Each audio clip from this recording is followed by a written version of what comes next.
Mendapatkan alasan seperti itu, lagi-lagi Feby yang emang butuh uang dan gak ada pikiran aneh-aneh, menuruti semua kemauan Syandika untuk masuk ke dalam kebun sawit. Dia beneran gak menyangka kalau itu hanyalah tipu daya Syandika. Halo rekan-rekan sejawat, gimana kabarnya hari ini? Tentu baik-baik aja ya. Kalian udah pernah denger belum cerita soal gadis 16 tahun di Siak yang awalnya pamit beli pulsa tapi malah menghilang begitu aja? Naasnya lagi, saat ditemukan, gadis berusia 16 tahun itu dalam keadaan meninggoy. Sebelum menuju kisahnya, AA mau ngasih tahu dulu nih kalau AA upload reguler di hari Rabu, Sabtu, Minggu jam 2 siang. Tapi nggak nutup kemungkinan bisa upload banyak untuk menemani waktu senggang kalian dan waktu berbuka kalian. Dan jangan lupa like, share, subscribe, serta nyalain tombol lonceng notifikasi. Biar kalau ada video baru, kalian nggak akan ketinggalan.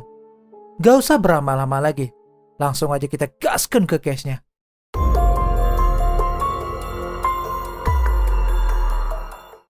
Hari itu semua berjalan seperti biasa. Nggak ada hal aneh yang terjadi pada keluarga Ibu Hani Setiani di rumahnya di Kampung Palu Siak. Ketiga anaknya, Vela, Feby, dan Feni, saling berlomba untuk berdagang di depan rumahnya. Mereka menjual makanan anak-anak layaknya di kantin sekolah. Hasil yang nggak seberapa tetap membuat tawa di bibir mereka. Lumayanlah, hasilnya bisa untuk sekedar membeli data internet. Ketiga anak Ibu Hani menjadi yatim setelah 3 tahun lalu ayah mereka meninggal dunia. Untungnya Ibu Hani mempunyai anak-anak yang sangat periang, sehingga pelan-pelan keluarga ini pun bangkit lagi sepeninggal sang ayah. Sampai akhirnya, sore hari sekitar pukul 5:30 menjelang maghrib, Feby yang merupakan anak tengah berpamitan kepada ibunya untuk membeli paket data karena saat itu Feby yang masih berada di bangku SMA kelas 2 sedang belajar online. Tanpa kecurigaan apapun, Ibu Hani mengizinkan putrinya untuk pergi dengan mengendarai sepeda motor. Tapi ternyata, itulah terakhir kali Ibu Hani melihat putrinya dalam keadaan hidup. Feby yang berpamitan hanya ingin membeli paket data, gak kunjung pulang. Sampai larut malam pun, belum ada tanda-tanda kepulangan dari Feby. Hal itu membuat sang ibu khawatir, karena biasanya Feby nggak seperti ini. Kekhawatiran Ibu Hani itu ternyata beralasan. Pasalnya, sampai pagi hari pun, Feby nggak kunjung pulang. Nomor handphonenya pun nggak bisa lagi dihubungi. Keluarga yang mulai takut dan panik, mulai menghubungi teman-teman dan orang-orang yang mungkin aja mengenal Feby. Siapa tahu, mereka bisa memberikan informasi di mana kira-kira Feby berada. Berita hilangnya Feby pun menyebar dengan cepat di sekitar Kampung Palu. Beramai-ramai, para warga mulai mencari Feby, baik di wilayah sekitar kampung mereka maupun di media sosial. Namun semua usaha mereka nggak membuahkan hasil. Merasa jika ada yang nggak beres di balik menghilangnya Feby, mengingat selama ini Feby bukan anak yang suka membuat masalah. Akhirnya, pihak keluarga pun melaporkan hilangnya Feby kepada pihak berwajib, dengan harapan pihak berwajib segera menemukan Feby. Kamis 3 Februari 2022, nama Feby Rizkika resmi masuk sebagai daftar pencarian orang hilang. Keesokan harinya, Jumat 4 Februari 2022, merupakan hari ketiga Feby nggak kunjung pulang. Menurut Ibu Hani, dia nggak mempunyai firasat apa-apa ketika Feby ini menghilang. Tapi saat itu, dia benar-benar khawatir akan keselamatan Feby. Ibu Hani mengaku nggak bersemangat melakukan apapun, termasuk makan, mencuci pakaian, ataupun melakukan kegiatan hal rumah tangga. Dia hanya menginginkan anaknya pulang, atau berharap kepada siapapun dapat menemukan putrinya. Ibu Hani tahu betul, Feby nggak membawa uang lebih. Dia hanya membawa uang untuk membeli paket, mengenakan sweater hitam, jilbab hitam, serta celana putih. 2 hari kemudian, terjadi kegemparan di kampung Benteng Hilir Siak, tepatnya di sebuah kebun kelapa sawit. Seorang petani sawit yang tengah bersiap untuk memanen sawitnya, dikejutkan dengan penemuan tubuh seorang gadis dengan keadaan nyaris tanpa sehelai benang pun, dengan tangan dan kaki terikat, serta muka tertutup sweater. Saat ditemukan, tubuh itu gak benar-benar terkubur ya lur, tapi hanya semacam tertutup sedikit tanah dan pelepas sawit aja. Setelah timbunan tanah dan pelepas sawit itu dibongkar, berdasarkan pakaian yang dikenakan, tubuh yang ditemukan cocok dengan ciri-ciri seorang perempuan yang dilaporkan hilang pada Kamis 3 Februari 2022 oleh Polres Siak. Lemas dan gak percaya, perasaan Ibu Hani dan keluarga benar-benar ketakutan. Penantian mereka akan kepulangan Feby nyatanya berakhir dengan mengerikan seperti itu.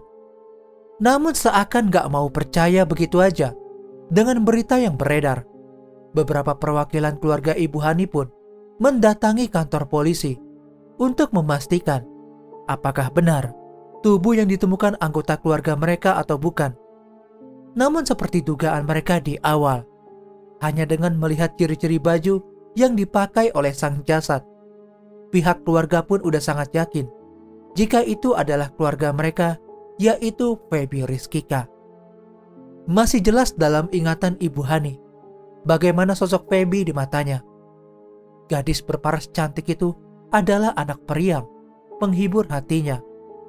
Cita-citanya sederhana, hanya ingin cepat-cepat selesai sekolah agar bisa sesegera bekerja untuk membantu ekonomi keluarganya.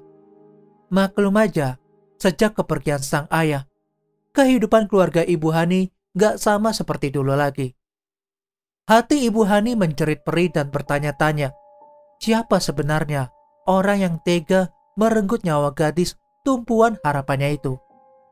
Gak butuh waktu lama untuk pihak berwajib berhasil menangkap siapa pelaku di balik penemuan tubuh gadis berusia 16 tahun tersebut. Dia adalah Syandika Aryasya Putra yang merupakan pemuda tanggung putus sekolah berusia 16 tahun dan sejajar dengan Feby. Syandika ini ternyata adalah mantan pacar Feby. Mereka sempat dekat dan berpacaran, namun putus di bulan November tahun 2021.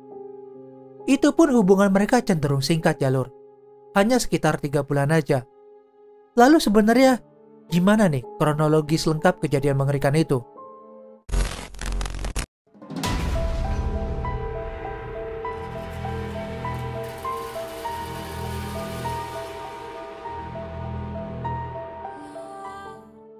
Awalnya Feby yang waktu itu mengaku sedang butuh uang untuk membayar hutang ke salah satu seorang temannya di Pekanbaru, merasa buntu. Hingga akhirnya dia mengirimkan pesan ke dalam akun Facebook salah satu temannya yang bernama Aman. Di sana Feby meminta bantuan Aman untuk meminjam uang sebanyak Rp500.000. Secara kebetulan, saat si Feby ini mengirim pesan ke akun Aman, HP milik Aman ini pas banget lagi dipegang sama Syandika. Karena mereka berdua ini memang lagi main bareng waktu itu. Sekedar informasi, Aman ini adalah teman Feby sekaligus teman Syandika juga. Jadi bisa dibilang mereka bertiga ini berada dalam lingkaran pertemanan yang sama.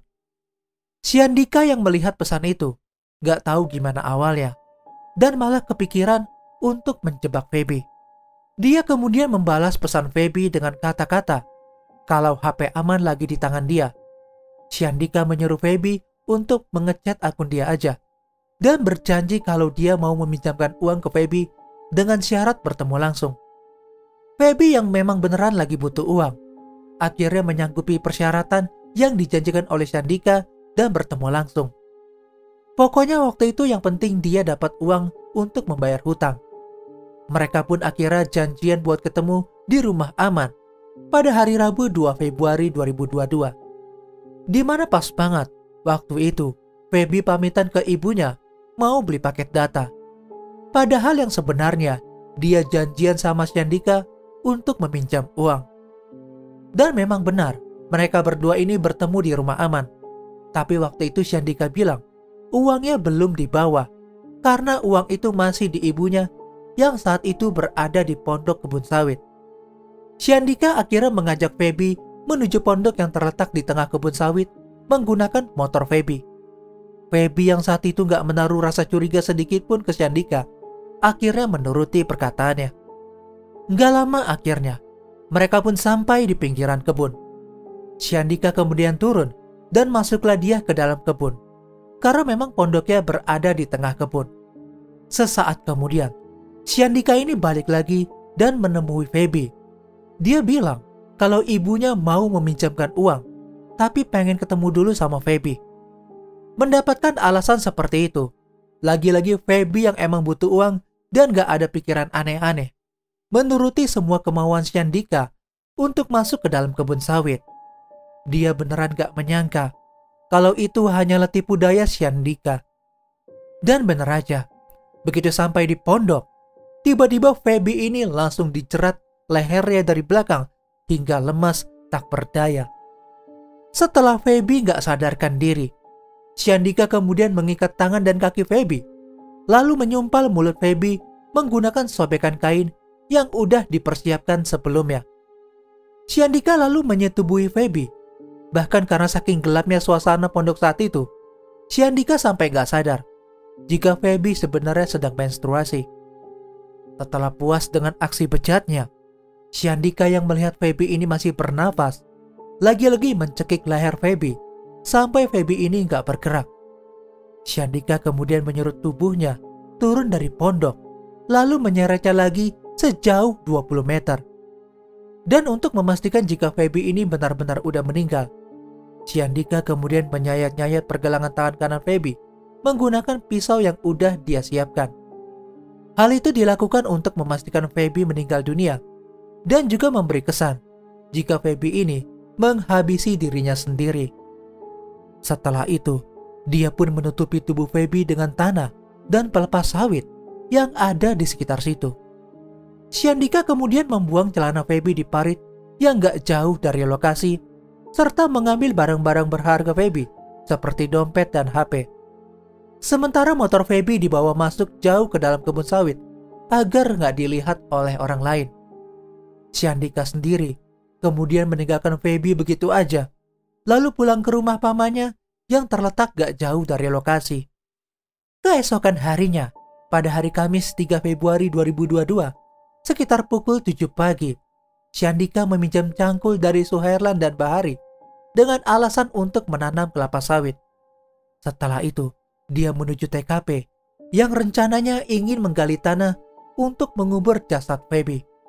Namun setelah mencangkul hanya beberapa cangkulan aja, Syandika ini merasa capek. Dia hanya berhasil menggali sedikit aja dan gak berhasil menutupi seluruh tubuh Feby. Setelah menutup ala kadarnya tubuh Feby dengan tanah, Syandika menambahkan beberapa pelepas sawit untuk menyamarkan gundukan tanah tersebut. Lalu kemudian Syandika pun pulang menuju rumah orang tuanya. Minggu 6 Februari 2022, sekitar pukul 2 siang, seorang petani berinisial HD mencium bau busuk yang gak biasa saat memanen sawit. Dia juga sedikit heran dengan terpangkasnya sebagian semak-semak di area itu. HD pun memanggil istrinya untuk mengecek bersama-sama.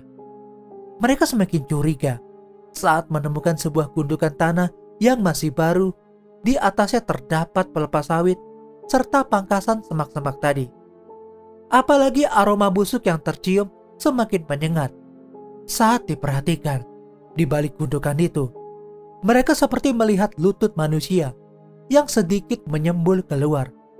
Secara spontan, mereka yang ketakutan segera memanggil warga untuk memastikan apa yang sebenarnya terkubur di bawah gundukan tanah dan pelepas sawit itu. Setelah timbunan tanah dan pelepas sawit dibongkar, berdasarkan pakaian yang dikenakan jasad yang ditemukan, cocok dengan ciri-ciri seorang perempuan bernama Feby Rizkika yang dilaporkan hilang pada Kamis 3 Februari 2022. Polisi pun segera menuju lokasi untuk mengamankan jasad itu dan kemudian melakukan penyelidikan guna menangkap siapa sang pelaku.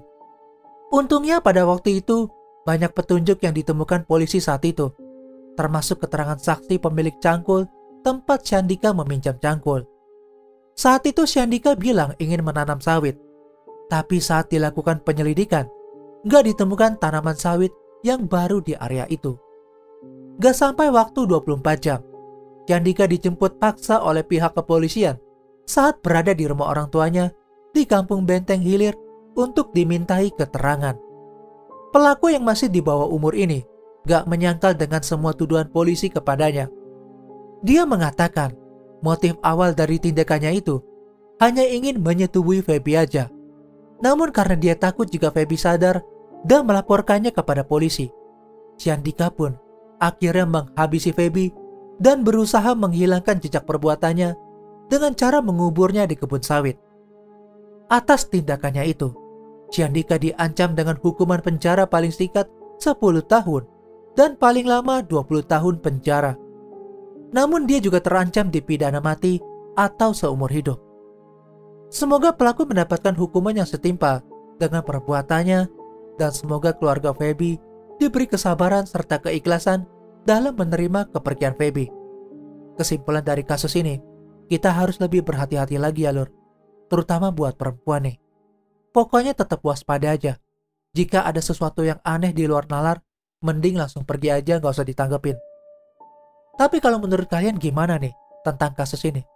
Coba deh komentar di bawah ya. Oh iya, AA mau ngasih tahu juga nih. Dengan kalian menonton semua video AA, secara gak langsung, kalian berdonasi buat orang-orang yang membutuhkan. Contohnya kayak sekarang, AA lagi donasi buat yayasan yatim piatu. Pokoknya kedepannya bakal gak terbatas deh yang dibantu. Buat kalian, AA ucapkan hatur nuhun, karena selama ini udah mau nonton dan stay ya. I'm Jurnal AA, and still next time, stay safe ya lur.